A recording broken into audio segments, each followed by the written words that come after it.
जब ब्रह्मांड की नाड़ियों में कंपन बढ़ता है, जब पंच तत्व संतुलन खोने लगते हैं, तब समझ लेना शक्ति का अपमान हुआ है। ये केवल कथा नहीं, ये तंत्र का रहस्य है।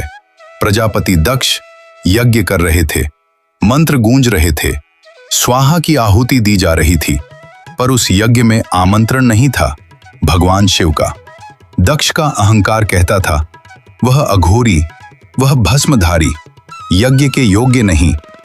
पर वे नहीं जानते थे कि शिव कोई व्यक्ति नहीं, वे स्वयं महातत्व हैं, वे ही तंत्र के आदि गुरु हैं।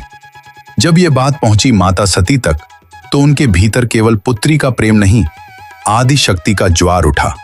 शिव ने चेताया, जहां अपमान हो वहां शक्ति क्षीण होती है। पर सती बोली, यदि शक्ति मौन रही तो अधर्म बढ़ेगा।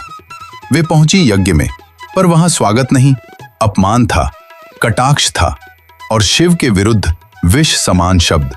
सभा के मध्य सती ने नेत्र बंद किए, हाथ जोड़े और उच्चारित किया, ओम ऐं ह्रीं क्लीं चामुंडाय विच्चे। मंत्र के साथ उनकी चेतना देह से ऊपर उठी, कुंडलिनी जागृत हुई, योगाग्नि प्रज्वलित हुई और अग्निकुंड नहीं, स्वयं की तप शक्ति में उन्होंने देह त्याग दी। उसी क्षण कैलाश पर भूकंप सा कंपन हुआ। शिव समाधि से उठे, नेत्र खुले और तीसरे नेत्र में ज्वाला भड़क उठी।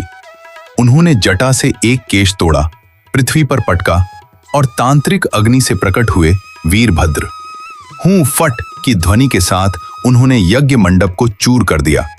दिशाएं कांपी, देवता स्तब्ध, दक्ष का अभिमान धूल में मिल गया। फिर शिव पहुंचे, सती के जले हुए शरीर को उठाया और प्रारंभ हुआ रुद्र तांडव। ओम नमः शिवाय, ओम नमः शिवाय। ब्रह्मांड की गति डगमगाने लगी। तब पालनकर्ता भगवान विष्णु ने सुदर्शन चक्र चलाया और जहां जहां शक्ति के अंग गिरे, वहां वहां शक्ति पीठ जागृत हुए। ये कथा बताती है, शक्ति को कमजोर समझना सबसे बड़ा तांत्रिक दोष है, क्योंकि जहां शक्ति है वहीं सिद्धि है और जहां शक्ति का अपमान वहां प्रलय अनिवार्य है। हर हर महादेव, जय आदिशक्ति।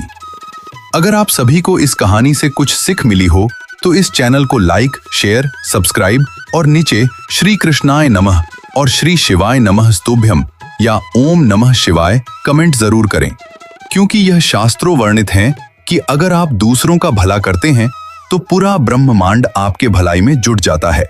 धन्यवाद।